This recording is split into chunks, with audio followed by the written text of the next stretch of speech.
ইউটিউবের জগতে আজ আমার প্রথম পা রাখা। অনভিজ্ঞতা প্রসূত কিছু ভুল ত্রুটি যা আছে সেগুলো সমস্ত আশা রাখছি আপনারা উপেক্ষা করে ভিডিওটিকে বেশি বেশি লাইক শেয়ার করবেন। আশা করি আপনাদের কনস্ট্রাকটিভ কমেন্টস আমাকে সমৃদ্ধ করবে এবং আরও ভালো ভিডিও তৈরিতে সাহায্য করবে। ये हूँ मैं, ये मेरी प्यारी मम्मी और ये मेरी चार्ज टप दादी। यही थी मेरी छोटी सी दुनिया, उतनी भी छोटी नहीं, और ये हमारा बहुत बड़ा घर।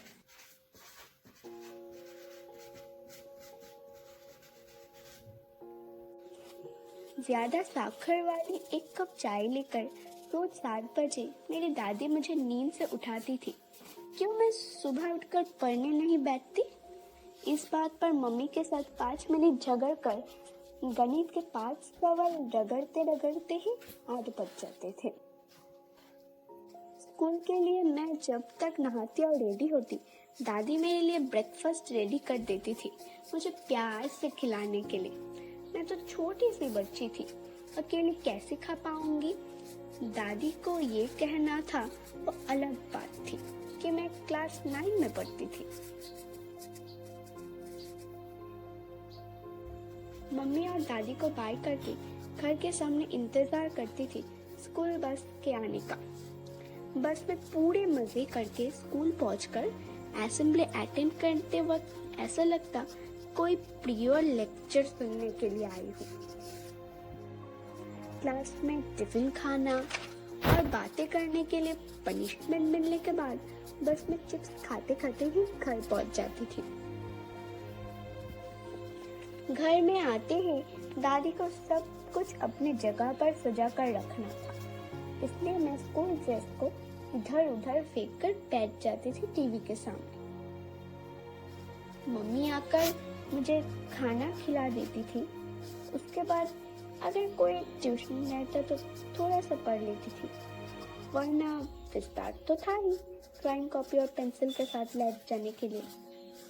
सबसे ज्यादा जो मैं करती थी वो है दादी के साथ लड़ाई। नहीं, मजाक नहीं कर रही, सच्ची वाली लड़ाई टीवी के रिमोट के लिए। हर शाम 5:30 बजे जब सब काम खत्म करके स्टार प्लस पर सीरियल देखने को जब दादी बैठती थी, तब मैं कोई ना कोई बहाने से चैनल चेंज कर देने पर ही शुरू हो जाता था एक ग्लोबल वॉर। उन्हें और भी तंग करने के लिए जब उनकी पाल खींचती, तब सारे पर्दों से आकर मम्मी से पूछते, क्या हुआ, कुछ हुआ क्या? मुझे बहुत डांट पड़ती, मगर मुझे मजा भी बहुत आता। फिर भी सबसे ज्यादा प्यार मुझे दादी ही करती थी। Life is not a bed of roses, इस लाइन पर बहुत सारे ऐसे लिखे थे मैंने, पर इनकी सच्चाई मुझे बाद में समझ आई।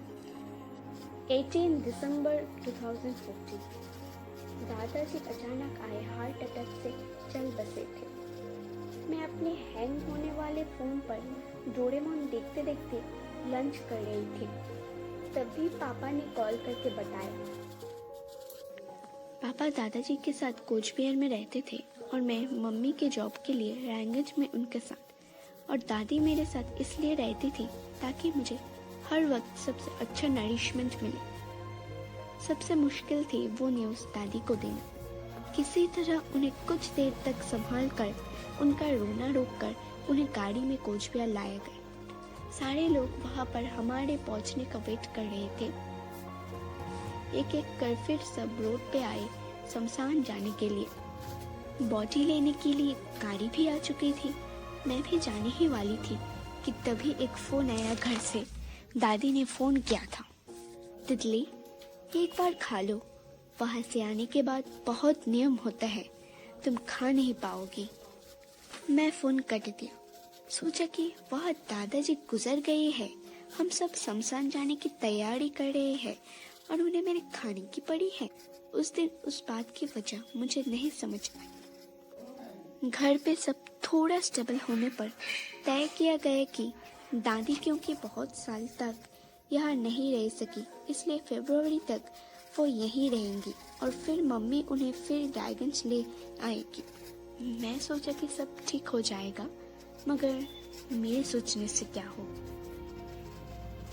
9 जनवरी 2015 रात 10:30 बजे, जब मैं मम्मी को बोल रही थी खाना दो मुझे, बहुत भूख लगी है, तब पापा का फोन है। दादी को चक्कर आए और वो गिर गई थी। बहुत खून बह रहा था, ब्रेन में क्लॉट भी हो चुका था। ये सुनते ही मम्मी मुझे लेकर रोते रोते रात 11 बजे की बस में चढ़ गई। ऐसा कोई भगवान नहीं था जिनसे मम्मी ने उस रात प्रे नहीं किया। मैं उतनी नहीं सोची थी, क्योंकि मेरे कैरियर, मेरे लाइफ को लेकर दादी के बहुत सपने थे। उन्होंने मुझे प्रॉमिस भी किया था कि मेरे सेटल होने तक उन्हें कुछ भी नहीं होगा। मम्मी के टेंशन और आंखों से आंसू दोनों एक साथ जलने लगे। मैं तब भी निश्चिंत थी। घर पहुंचते ही हमने देखी थी घर के सामने बहुत भीड़ थी, एग्जैक्टली जैसे मैंने 1 महीने पहले देखी थी। मम्मी समझ गई कि सब खत्म हो चुका था। मेरा हाथ पकड़कर ले गई मुझे। माँ कहकर गिर गई वो। मैं उस वक्त भी रोते रोते फोन पर YouTube खोलने की कोशिश कर रही थी, ये सोचकर कि अगर उनके पसंद का सीरियल चलाए तो शायद वो जग जाए। 14 साल दादी के साथ बिताए हुए सारी यादें माने मेरे आंखों के सामने एक 14 सेकंड की मूवी की तरह लग रही थी। बचपन पे नहाने के बाद मुझे लोशन लगाने से लेकर कुछ महीने पहले तक की टीवी रिमोट को लेकर वो लड़ाइयाँ।